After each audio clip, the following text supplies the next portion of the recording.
दिवाली के एक दिन पहले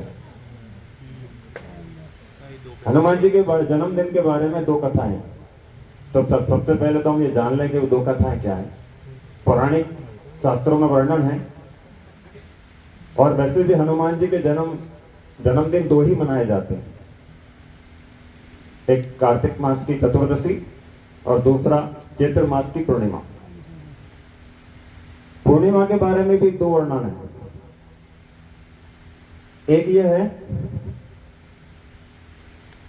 कि हनुमान जी का प्रकट अंजनी माता जी के गोद में हुआ था, एक कथा तो यह है। और दूसरी यह है, आपने सुना होगा, बाल समय रवि भक्षी लियो तब तीनों लोग हुए बिहार। तो जब हनुमान जी बाल अवस्था में थे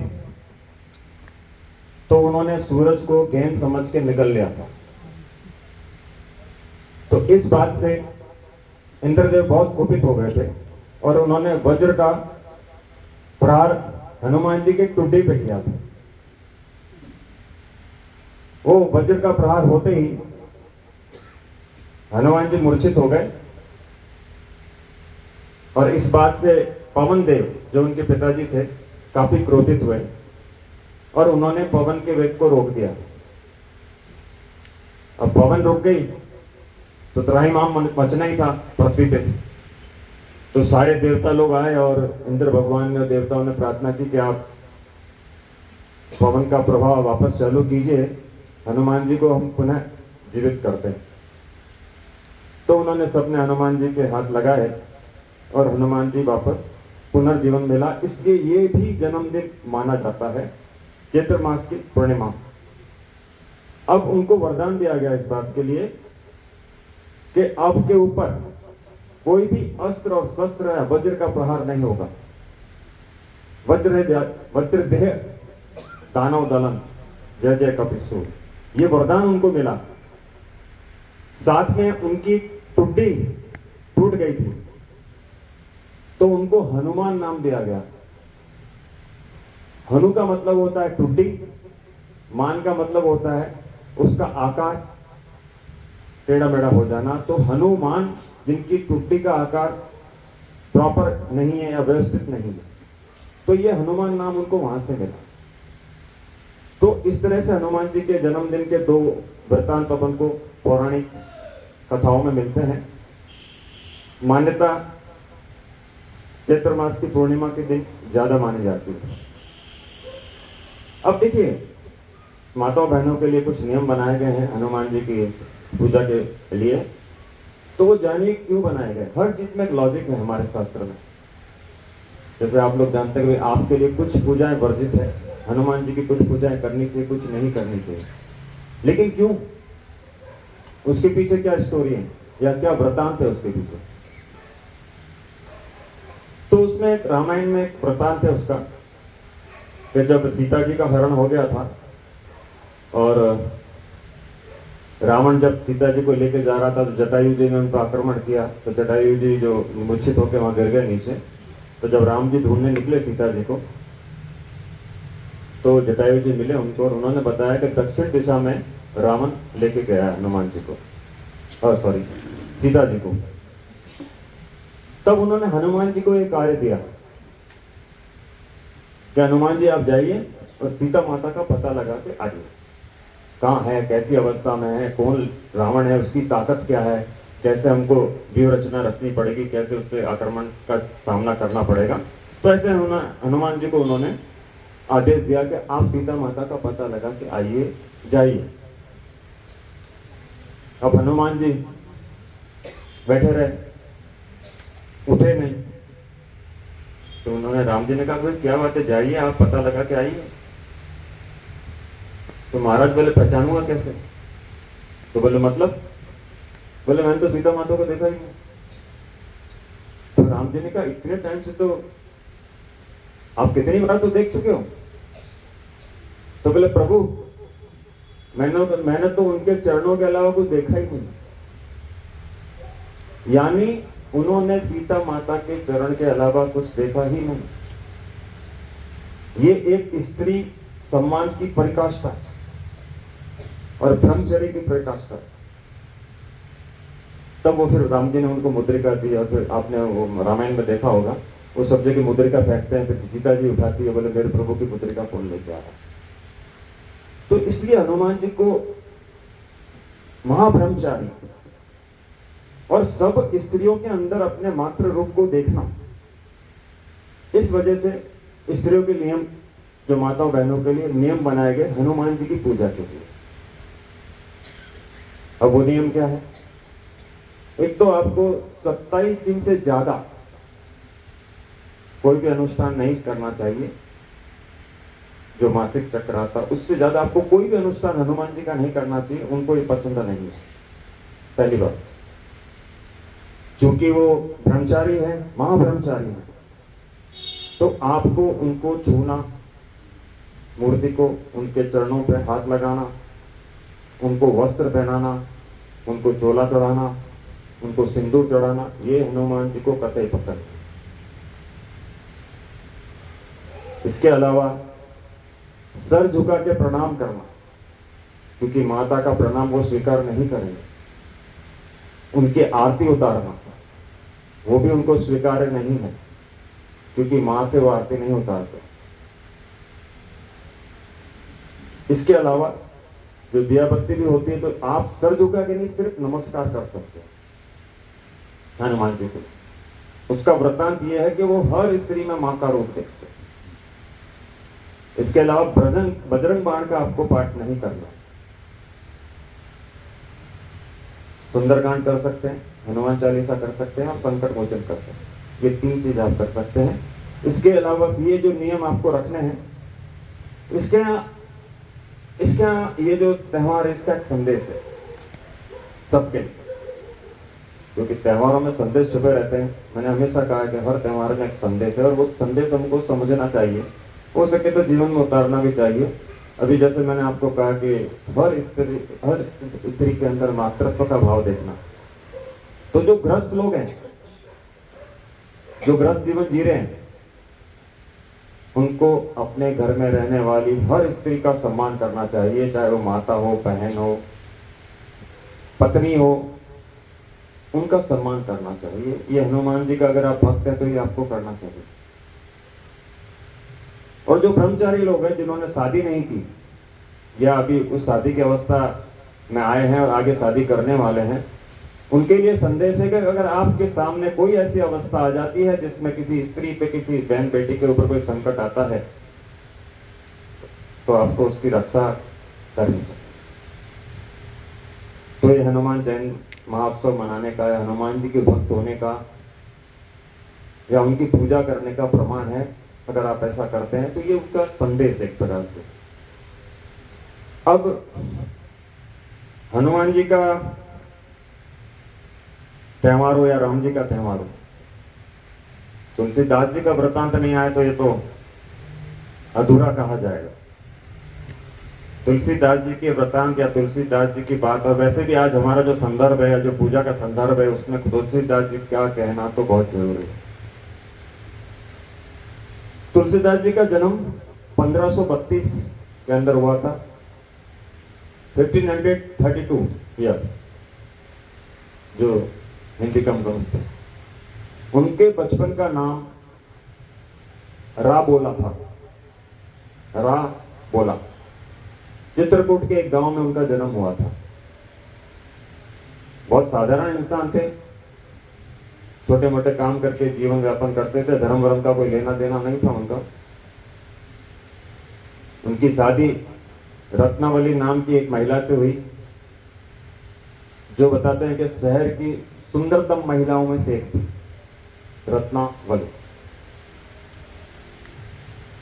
अब वो इतने शादी के बाद अपने गृहस्थी में इतने रम गए कि दूसरा कोई उनको ध्यान ही नहीं रहा। यानी वो अपनी पत्नी को बेहद प्यार करते थे, प्राणों से भी ज्यादा।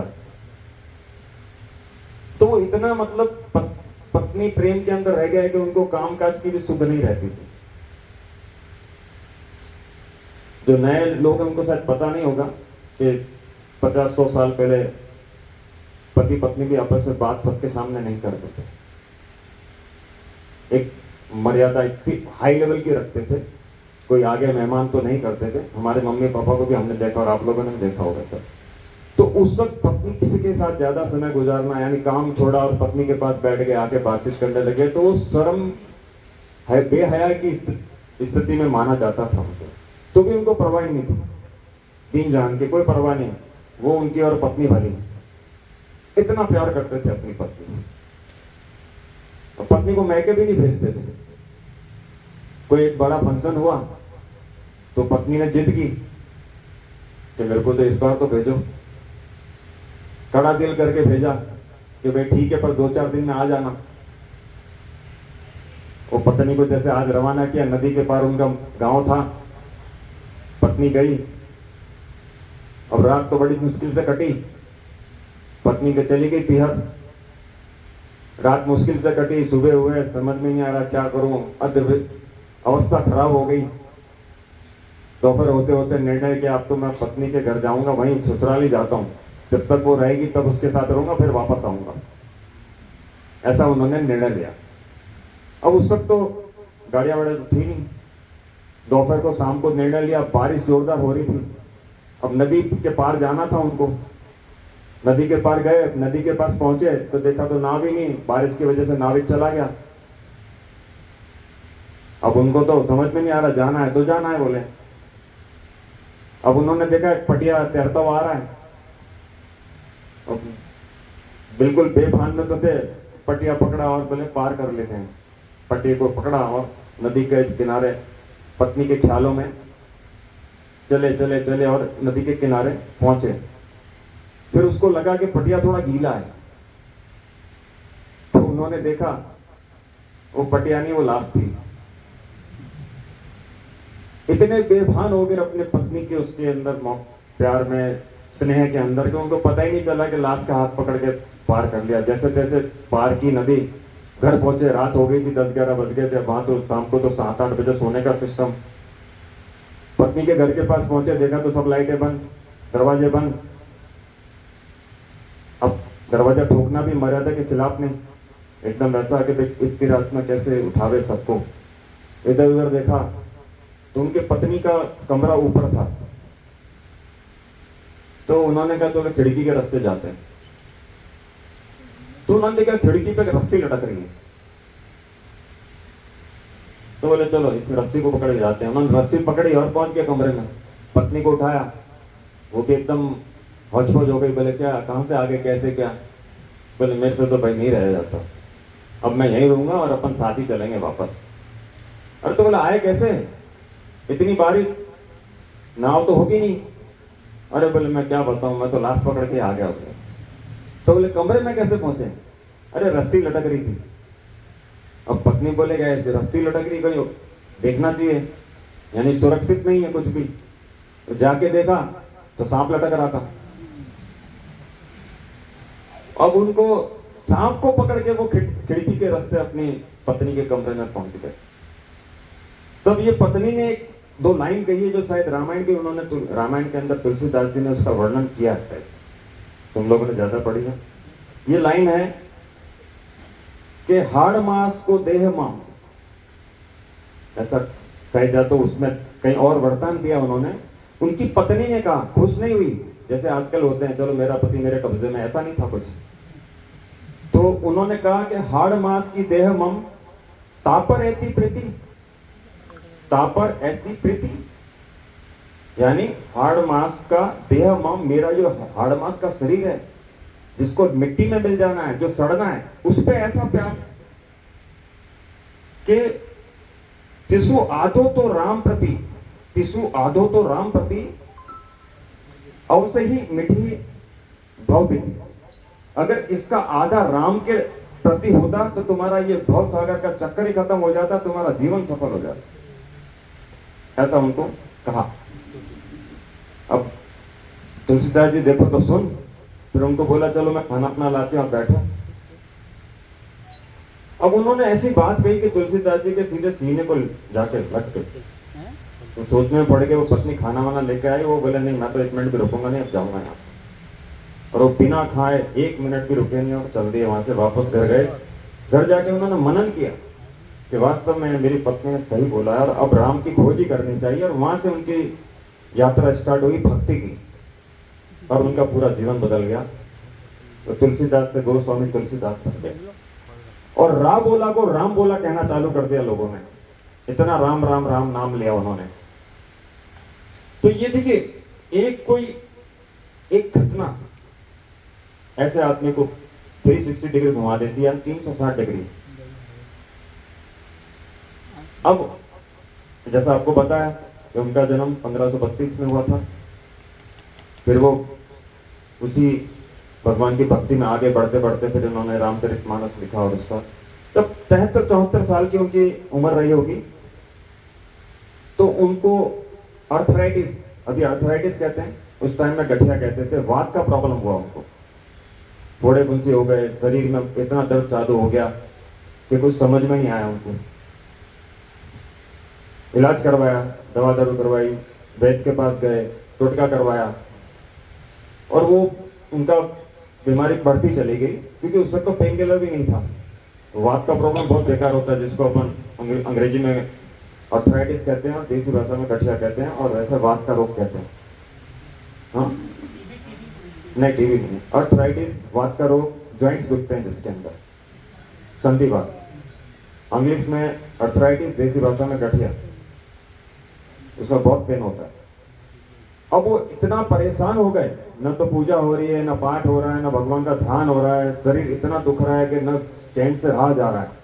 तो उन्होंने गुस्से में आके संवत 1664 सन 1606 के अंदर भगवान हनुमान के रौद्र रूप हनुमान बाहु का निर्माण किया अपने लिए, हनुमान बाहु।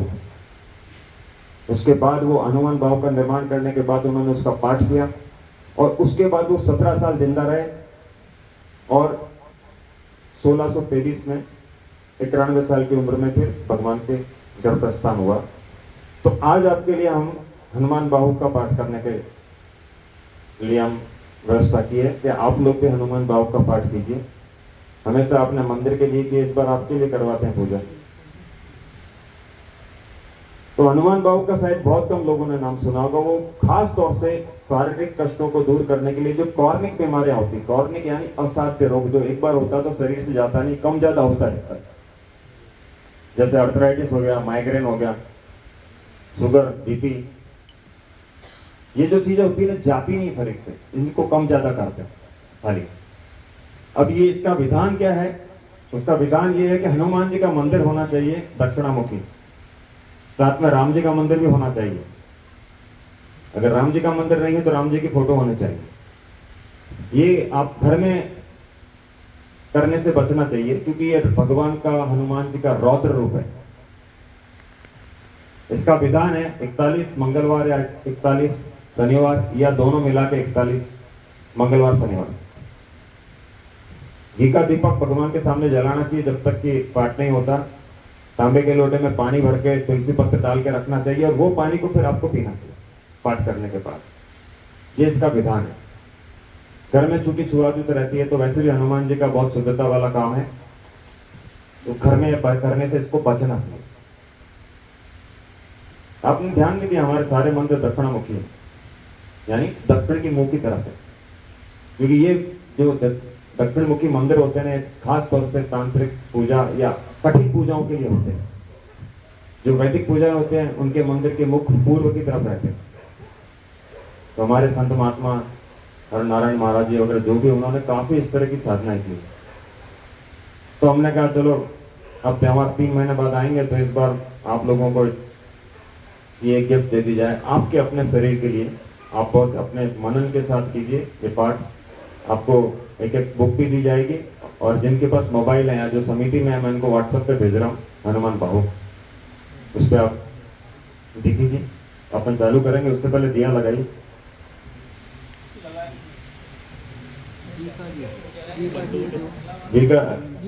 एक मिनट, एक और प्रसाद देवेंद्र सुखदाने हैं, उनकी स्मृति में प्रसाद भिजवाया गया। और एक और आपके लिए अनाउंस करना मुझे कि जो आप लोगों ने जितने भी मंत्र किए हैं, जो 1.25 लाख हुए और उसके बाद आप लोगों ने जो नवरात्रि में किए उसकी पूर्णाहुति नहीं हुई। उसके 5 सोपान या 5 पायदान होती हैं। पहला मंत्र जाप, दूसरा होता है हवन, तीसरा होता है अर्पण, चौथा होता है तर्पण और 5वां होता है मार्जन। अभी आपने सिर्फ मंत्र जाप किया है, 4 स्टेज आपकी बाकी, वो आपको नवरात्रि के आसपास करवाएंगे। जिन्होंने मंत्र किया उनको सबको बुलाएंगे और उनसे सबसे करवाएंगे, जिन्होंने नवरात्रि में भी किया है वो, और जिन्होंने अपने दुर्गा चालीसा के साथ किया उनको भी। तो आप ये मत सोचिए कि आपका पूरा हो गया आगे। तो एक मैंने मोबाइल देना, उसको स्टॉप करके उसमें